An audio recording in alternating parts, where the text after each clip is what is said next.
Hey everyone, it's ENDYMION, and we're now entering the revisionist era of Dragon Age Veilguard's release, now where gaming journalists are suddenly unanimously turning on the game in BioWare in record time. Beyond this, I want to bring light to a certain game's journalist that's also attacking players and then running with their tail between their legs. Firstly, I want to start with IGN. They gave the game a 9 out of 10 if you remember, claiming it to be amazing, inclusive, and all of the other things. The reviewer at IGN who gave Veilguard the 9 was also found out to be a non-binary person.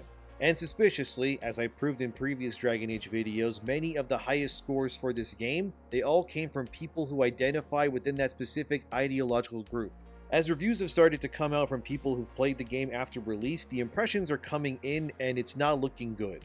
Like I said, IGN gave it a glowing review. Now another person at IGN is pushing a different narrative. Here's the article. Dragon Age the Veilguard is at war with itself. The sequel to Inquisition's Dreadwolf story is trapped in an action game with no interest in the past. Well, that's interesting how you guys went from giving it a 9 out of 10 to now the game has an identity crisis and lacks any real tangible connections to previous games. Yeah, I know different people wrote the review versus this article. But generally speaking, when it comes to these websites, the opinions expressed are usually considered to be a homogenized take by the website in question. Otherwise, they wouldn't allow the article to be posted. Obviously, common sense I know, but let's put on our detective glasses and sift through this wreckage. IGN points out right away that nobody in the game ever utters the word Veilguard, and you may find that insane, but no, they're right actually. I'm currently 62 hours into the game in chapter 11, and yeah, I'm about to hit the point of no return, and there actually hasn't been a single uttering of the word Veilguard even once in the game. It's so obvious that this thing has had rewrites behind the scenes. After all, the game was originally called Dragon Age Dreadwolf, which was by and large a way more badass name, and if the game was actually about Solas completely and had him as the villain, I kid you not that Dreadwolf could have been one of the greatest RPGs in modern gaming history, and no, I'm not kidding. Had they just committed to the scenario that BioWare had set up, we would have had Dragon Age's Infinity War moment, or Endgame even. It really doesn't matter. The point is that they fumbled what was easily one of the best twists in modern gaming with Solas, and instead gave you, well, what they gave you instead. As IGN puts it, a name that Rook, Varric, Harding, and the rest of the gang definitely do know, though, is Dreadwolf, the mythical moniker of former Dragon Age companion Solas, as well as the original subtitle for this fourth entry in BioWare's fantasy series. While ultimately it really doesn't matter what this game is called, the more I play the Veilguard, the more it feels like it's awkwardly in conflict with itself, torn into pieces that reflect two very different intentions, one a sequel to a decade-old RPG, the other a fresh beginning with no ties to what came before. Many aspects of the Veilguard point to it being something of a soft reset or even spin-off from the main Dragon Age series. Set in the northern Tevinter region, it leaves behind the saga's original southern home of Ferelden, along with all of its characters and politics. Dragon Age has always started afresh with each new game, as unlike Mass Effect, there's no persistent protagonist across the series as each installment tells a brand new story. The shift to Tevinter is perfectly in keeping with Dragon Age's history then, but the Veilguard isn't a typical Dragon Age game. It is its first direct sequel, a continuation of Dragon Age Inquisition which dedicated its post-credits and Trespasser DLC to setting up Solas as the villainous Dreadwolf, and this is where it all starts to feel a little messy. And I actually find myself agreeing with IGN for once in a long time, credit where it's due, but yes, it's obvious that BioWare was afraid that people who were new to the series wouldn't be as attached to the Solas Inquisition storyline, so they sidelined it on purpose. Which is such a moronic move since games like Witcher 3 made their entire plot be about Geralt's connection to Ciri, and finding her before the Wild Hunt does. You could argue that Witcher 3's story is like Inquisition's, a culmination of years of storylines and character threads crescendoing into a massive story that spans literal continents. But had CDPR done what BioWare did here, they would have made Ciri not as integral to the story at all, out of fear that maybe playing Witcher 3 would be someone's first Witcher game. So how could they be attached to Ciri if they didn't know her importance from previous stories? Thankfully though, CDPR didn't do this and instead took the time to use flashbacks to establish who Ciri was, why she was important, and why you as a player, even if this was your first Witcher game, should care about why Geralt needs to find Ciri. This is what Veilguard needed to do as well, shying away from important lore bits out of fear of a newcomer not understanding is utterly pointless. They bought the game, didn't they? Why wouldn't they want to explore this world for all that it has to offer them? Cutting back on these concepts due to fear of alienating players has done nothing but alienate the core fanbase that has been there since day one supporting you. It's ridiculous, of course. IGN even agrees. Here's more of what they had to say. So much of the Veilguard is dedicated to Solus, its opening season performing a dangerous god-unleashing ritual, and the world is littered with quests that explore his history and relationship with those dark deities. There may be no mention of the word Veilguard anywhere, but everyone is talking about the Dreadwolf. Why isn't that the name of the game again? Even John Epler, the creative director of Veilguard, defended this design decision when he told IGN this earlier this year. Among many reasons why we moved to Northern Thedas is it becomes a little bit more of a clean slate for us. There's not as many decisions you have made up to this point that have an impact on what's happening in Northern Thedas. And we don't have to speak directly to things like who is the Divine, because again, that's happening in the South. And this is, yet again, another reason why I think Veilguard doesn't work as a true Dragon Age game. These games are made and designed to be player choice driven. Your choices should obviously matter. Clearly, they were able to add at least 3 Inquisition choices at the beginning of Veilguard for players to choose. When Inquisition came out, BioWare even had a full comprehensive website that you could use to choose all of your choices from previous games. So this way, at the very least, you could download your world state, if you will, into Inquisition before you started playing. So when you did play the game proper, all the major choices that mattered to the future of Thedas respected your choices in your playthrough. The fact they didn't do that here again is ridiculous. You literally just needed to copy and paste what you did for Inquisition. You could even use the same website even, and then add these other core Inquisition choices to it as well. I don't like the fact that Veilguard feels like a reboot because Dragon Age really didn't need that. The fact they felt like Veilguard needed to reboot the world in a sense, yet also have the opening be about Solus, and then have the entirety of the Crossroads be a literal lore dump semi-open level world where you can then engage with Solus's memories, shows that this is in fact not a reboot. It still has direct ties to the previous world. But doing a half-assed attempt to cater to old school fans while doing what they did here, the whole thing just feels divorced. I commend IGN for making that article. It's very rare to see video game websites speaking up for players like this. Unfortunately, most of the time it's peak delusion. Journalists have completely divorced themselves from the cultural zeitgeist, and they are calling people ableists and racists, with no evidence besides their own echo chambers that are always smelling their own farts. We'll talk more about IGN in a bit, but let's divert this conversation now to one of the biggest offenders during this Veilguard discourse, which is the journalist Jason Schreier. This dude hates me, he blocked me on Twitter, which is fine, that's his right, and I should remind people that he withheld abuse allegations at Activision Blizzard only so that he could sell that information in one of his books for money. This guy, in my opinion, is not a good person. When you look at him, all I can say is, Jason, he looks like he's vaccinated. But not in a good way. I don't know how else to explain it. Look, I'm not bullying the guy, but he's made it apparent that he enjoys attacking people like me and others openly, so I just wanted to bring attention to something here. When Veilguard first came out, it allegedly broke records on Steam for highest BioWare player counts. Of course, I debunked this because Veilguard was the first game BioWare released day one on Steam, so of course it would have the highest, since every other BioWare game has either never come to Steam or came years after their release, so it's not a fair comparison. Regardless, Jason ignored this because Games Journo's got a Games Journo. And he even said this and posted, "Go woke, go broke, top of the charts." Very nice. And then one user would then reply, "There's no way you genuinely like this turd," and Jason would reply in turn, "I actually don't like the game very much, but I do like seeing you chuds get dunked on." Wow, what a vote of confidence, Jason. Shilling for a game that you openly admit is not something you even enjoy.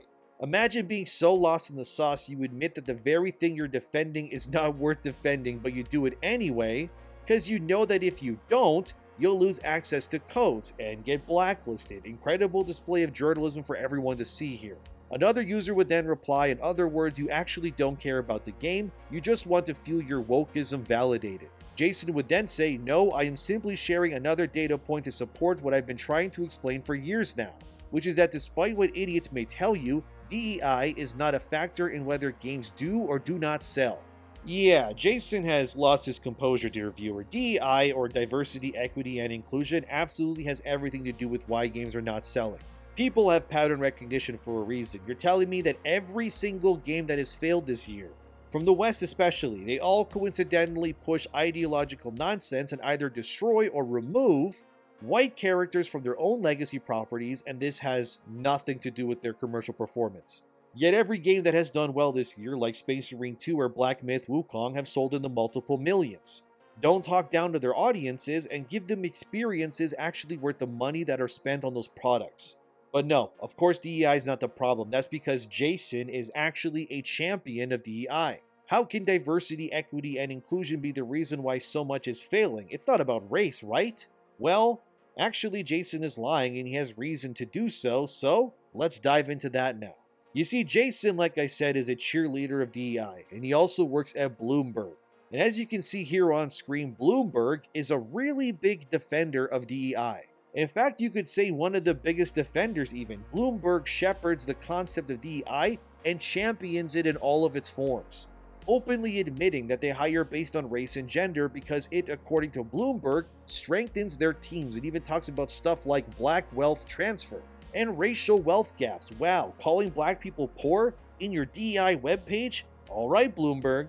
Of course, they also champion and push for ethnic inclusivity and even go as far as to separate it into categories like LGBTQ+, so Bloomberg instead hires people based on what they like in the bedroom. What does this have to do with their talent? Don't ask questions, just consume product. They even hire disabled people because they're disabled. Wow, not at all because this helps their ESG, right? Couldn't be. I mean, it's no coincidence that they champion and push for social causes on purpose and even show that they have 12,000 employees that specifically come from groups like Black people, LGBT, and even Latinx. Yeah, they unironically use the word Latinx in their own DEI page. Very, very interesting. So again, of course Jason Schreier doesn't believe that DEI is the reason why things are failing, because if he were to admit that, Bloomberg would flay him alive and then throw him into the gulag. So Jason is going to do everything he can, like a good journalist, except actually tackle the issues head on. DEI is ruining a lot of things. I don't care who you hire as long as they're the best people for the job. Twitter, or X, used to have hundreds of employees, most just women, who would lounge around drinking lattes while posting TikToks, showing a day in the life of a Twitter employee. I'm sure you've seen them, showing how they would get zero work done and just relax all day. Then Elon Musk buys Twitter, fires all these people who did nothing, and you tell me if X's performance has changed at all. Oh, what, it got better? Well, that's interesting, isn't it? It's almost as if hiring based on merit and talent matters more or something.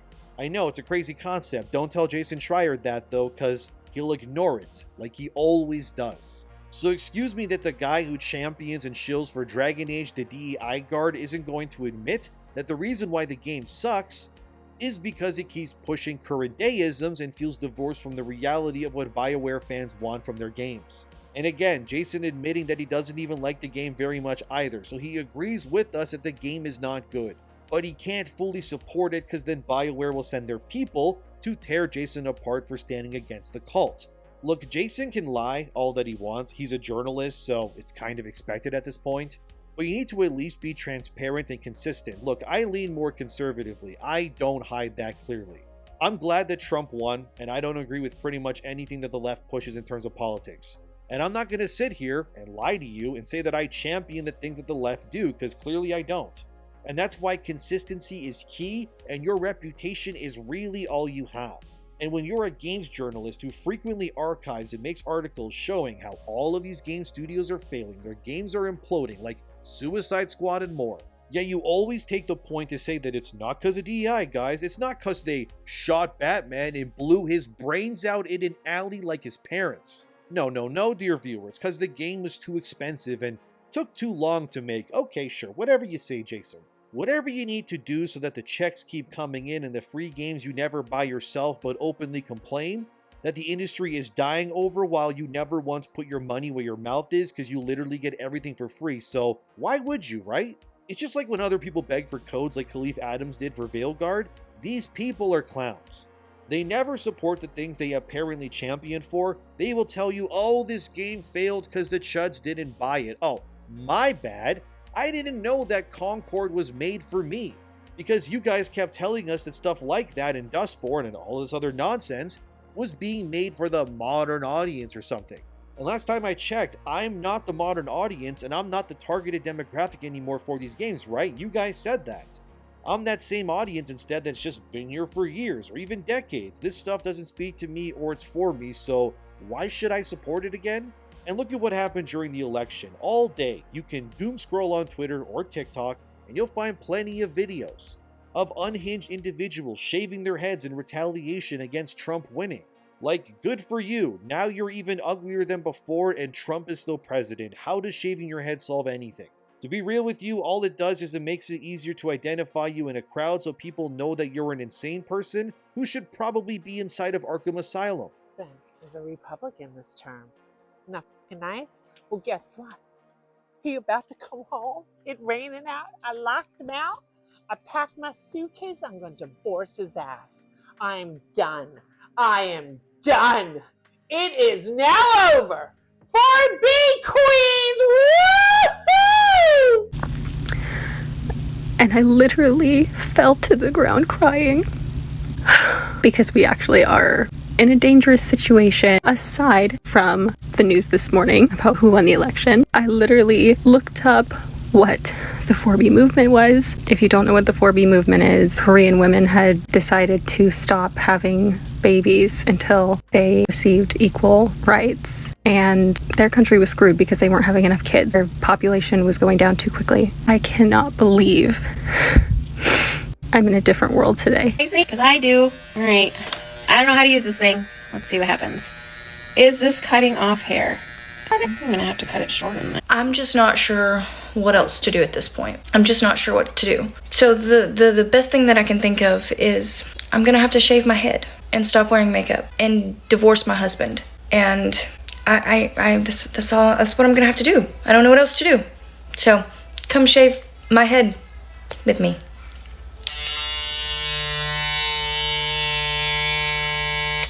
Are you kidding me? Absolutely not. I am absolutely not going to shave my head because President Trump is the president-elect. Are you? What? And not working and being allowed to walk the streets due to how Looney Tunes the inside of your skull is on a daily basis. The entirety of America spoke and said no to woke, and then even then you're seeing people complaining saying, how did the liberals lose the election?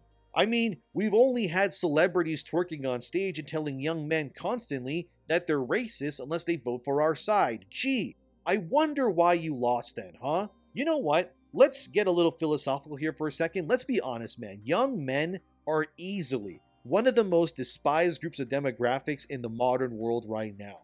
And can you blame them for not wanting another 4 years of nonsense or having their games and movies be ruined like they have been for years? Because the sad reality is for many young men today, they have nothing. They have basically no future prospects.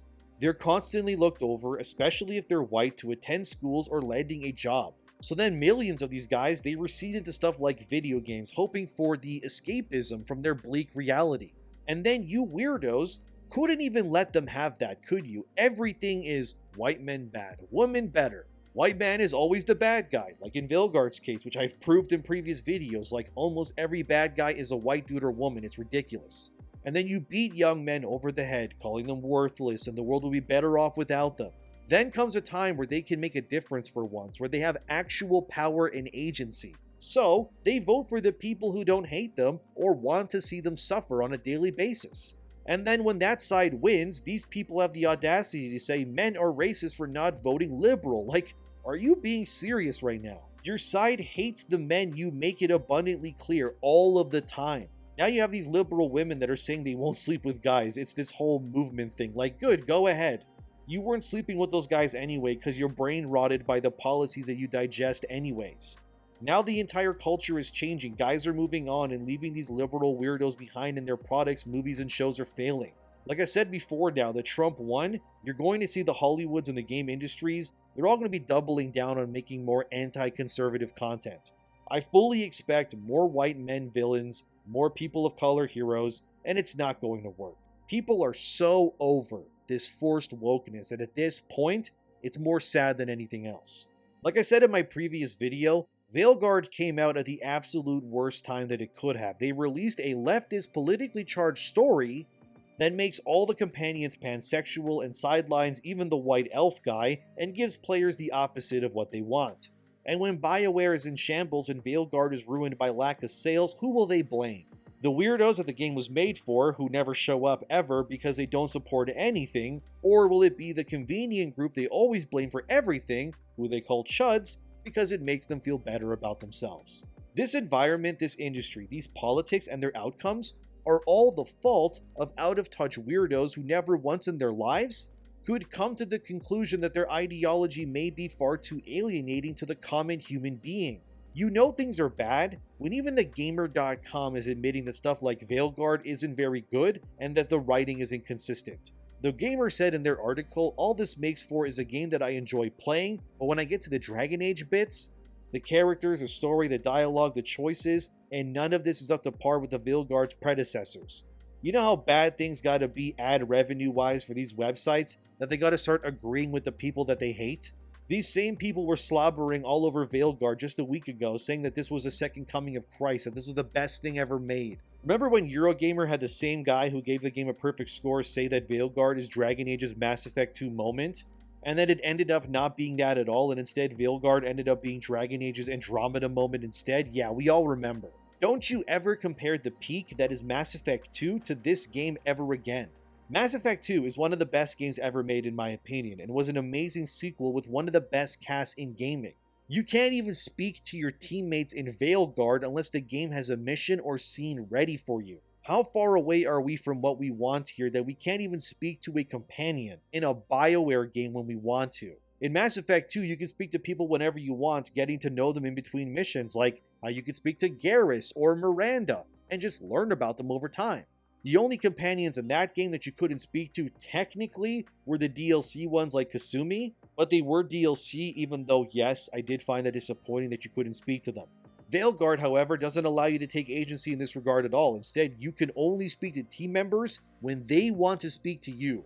And well, that's not very fun, is it? But that's how it is here, hence why I keep saying that Veilguard is less a role-playing game and more just an action game where sometimes you're allowed to actually roleplay, but not really, because most choices don't matter anyway. And remember that when games do well, publishers let people know. Even Anthem, for all of its faults, it sold 2 million copies in a week.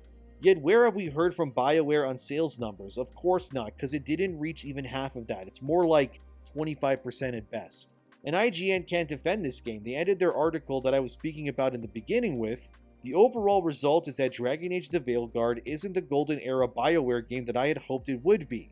Torn between continuing its traditional role-playing legacy and starting afresh as a modern action RPG, the end result is an awkward sequel trapped in a cage made of reboot ideas.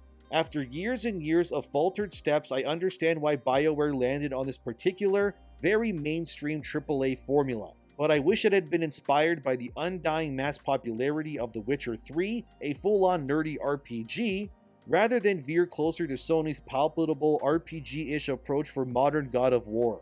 But that ill-defined shape is often what uneasy development cycles get you. Thankfully, the Veilguard's launch has seemingly gone well for EA and BioWare, which hopefully means Dragon Age will continue. Let's just hope next time it's not just the name that's got a bit of Baldur's Gate in it, and that's where we're at right now with all of this. The game is not doing well. People like Jason Schreier are just, they're lying to you. And doubling down, because if he doesn't, his cult will literally end him. And all of this stuff is failing due to a blowback that's been growing for years as one side of the aisle refuses to believe or understand why they lost. I would say these sorts of individuals will finally learn something, but they don't really ever learn. They're just NPCs who are incapable of common sense at this point. So let's keep winning, everyone. Thank you for watching, subscribe, have a wonderful day, and I'll see you in the next one.